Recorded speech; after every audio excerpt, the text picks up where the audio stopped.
Hello guys, welcome back on the channel of Tech1. Uyu ni Andrew mugiye kubana muri iyi video ya Excel. Nanone ndakubwira ngo niba ushaka kwiga Excel ku buryo bwiza cyane, ndakubwira ngo ugomba kunkurikirana. Uyu munsi tugiye kwiga ku cyo bita absolute cell reference. Ese absolute cell reference yifashishwa gute? Ni ingenzi cyane, ndakubwiye ngo ni ingenzi.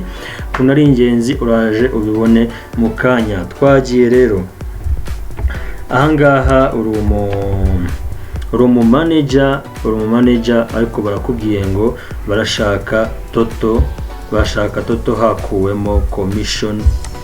Bashaka commission ahangaha ko uza commission column ariko ufite commission rate ahangaha ukagira toto ahangaha. So barakubwiye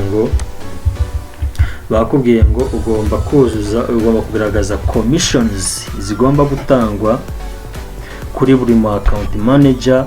Commission agomba gutwara, ugomba kugaragaza commission buri mu account manager agomba gutwara ukoresheje iyi commission rate baguhaye kuri iyi toto ya account manager baguhaye.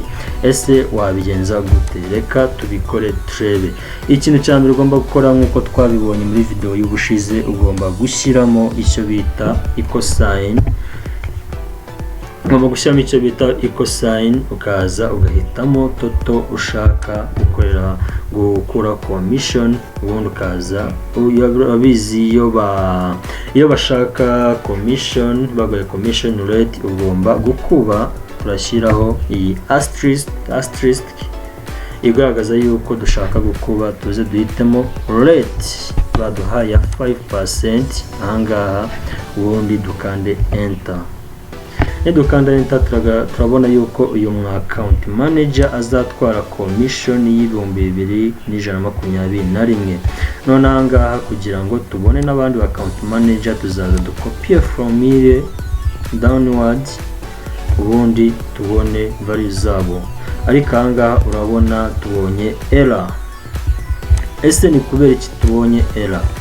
Impamvu tubonye error kugira ngo tuyibone neza, ahangaha ni tureba formule, no kwango anga twakubye iyi cell F4, kumwe na G1 ariyo column G and row 1 ari 5%. Nitugera ahangaha noneho hari error dushyiremo, urano yuko hari G2 bigaragaza yuko ari column G and row 2.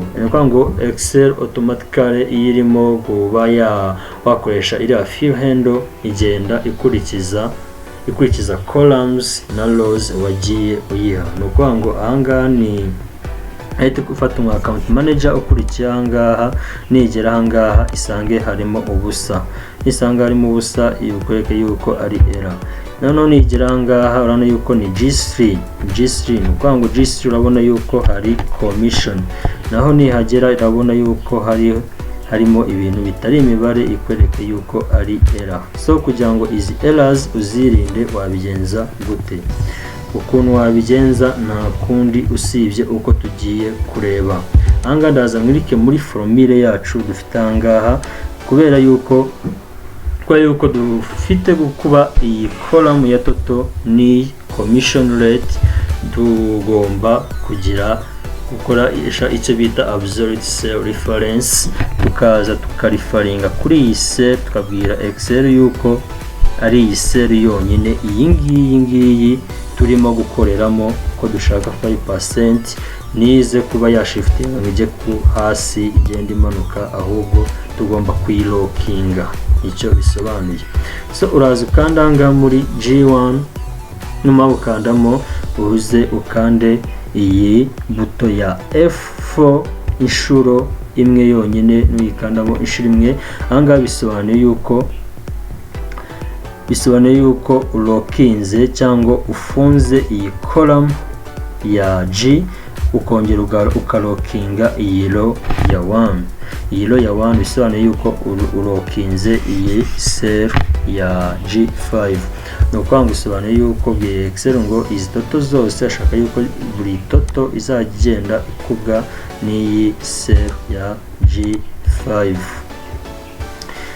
utarinze gukanda F4 ushaka kuza ugashyira imbere ahangaha iyi $sign nanga ugashyiraho $sign, ubundi ibintu bikagenda neza. ubundi ukore enter. numara gukora enter uze wongere ukore ya fill handle dragging downward,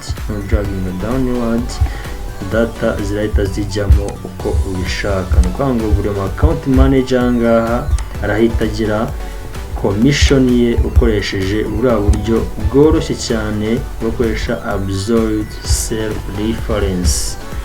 ahangaha nushaka toto urakoresha bwa buryo twabonye muri video y'ubushize, uze kuri auto sum uhitemo sum, ariko nuhitamo sum yayibanza ikwereke data ishaka gukoresha. niba ari izi data uze ukande enter, ubundi toto ijyamo.